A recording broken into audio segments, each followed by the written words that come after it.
расман муҳорибаи унвонӣ дар вазни ним вазнини UFC байни чемпион Алекс Перейра бо рекорди 11-2 ва Довталаб Халил Раунтри бо рекорди 13-5 рӯзи 6 октябр дар турнири UFC 307. Ассалому алайкум дӯстон, хушомадед ба шабакаи мо. Дар навори имрӯза оиди тозатарин ва муҳимтарин хабарҳо аз ҷаҳони ММА гап мезанем. Шумо бошад моро бо лайк ва комментариҳои худ дастгирӣ кунед. Мо бошад наворро оғоз мекунем. шахсоне ки аз Москва ва Московский област хоҳиши гузаштани граница дошта бошед, пас мо ба шумо одамони бабоварӣ Акай Ғулом ва Акай Умедро тавсия медиҳем ки тӯли чанд сол мешавад ки онҳо дар ин соҳа кору фаъолият мекунанд. Ин бародаро шуморо аз Москва ва Московский област гирифта ба мошинҳои худ ба границаи Қазоқистон бурда меоранд. мошинҳои ин бародаро мошинҳои замонавӣ буда ҳамаи шароитҳоро доранд, то ин ки шуморо ба роҳат бурда биёранд. Барои ҳамин худи ҳозир ба номерҳои дар рӯи экран буда ё ин ки ба WhatsApp ин рақамҳо занг занен ва граница гузашта ҳуҷҷатҳои худро хуб кунен ва агар ки скидка гирифтан хоҳен,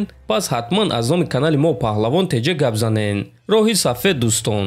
Инак дӯстон, шаби гузашта турнири ACA 178 баргузор гардид ки дар он 5 варзигари тоҷик баромад карданд ва 4 аз онҳо Оятулло Муминов, Давлатманд Чӯпонов, Ҳафиз Сакибеков ва Анис Ёқубов ғалаба ба даст оварданд. Беҳрӯз Зуҳуров мутаассифона мағлуб шуд, лекин ӯ беҳтарин муҳориба нишон дод ва муҳорибаи Беҳрӯз Зуҳуров зидди Глеб Хабибулин беҳтарин муҳорибаи шом шуд ки роҳбарони ташкилот $50,000 бонус ба Глеб ва $25,000 бонус ба Беҳрӯз доданд. ҳамчунин муҳорибаи Ҳафиз зидди Ҷиҳат беҳтарин муҳорибаи шом шуд ва ба Ҳафиз $50,000 бонус, а ба Ҷиҳат бошад $25,000 бонус доданд. ва дӯстон, ба боварии комил гуфта мешавад ки турнири ACA 178ро варзигарони тоҷик обод карданд ва мо ҳамаи онҳоро табрик мегӯем. ҳамчунин мегӯем ки баромади Беҳрӯз Зуҳуров низ ғалаба буд, чунки ӯ беҳтарин баромад нишон дод. аҳсан ба ҳамаи онҳо.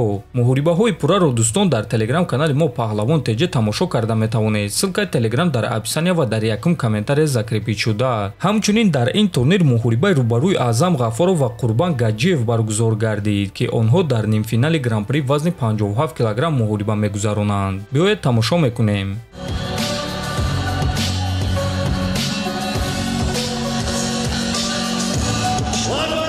дӯстон, чанд соат пеш муҳорибаи рӯбарӯи иштирокчиёни турнири UFC 305 баргузор гардид ва биёед якҷа тамошо мекунем.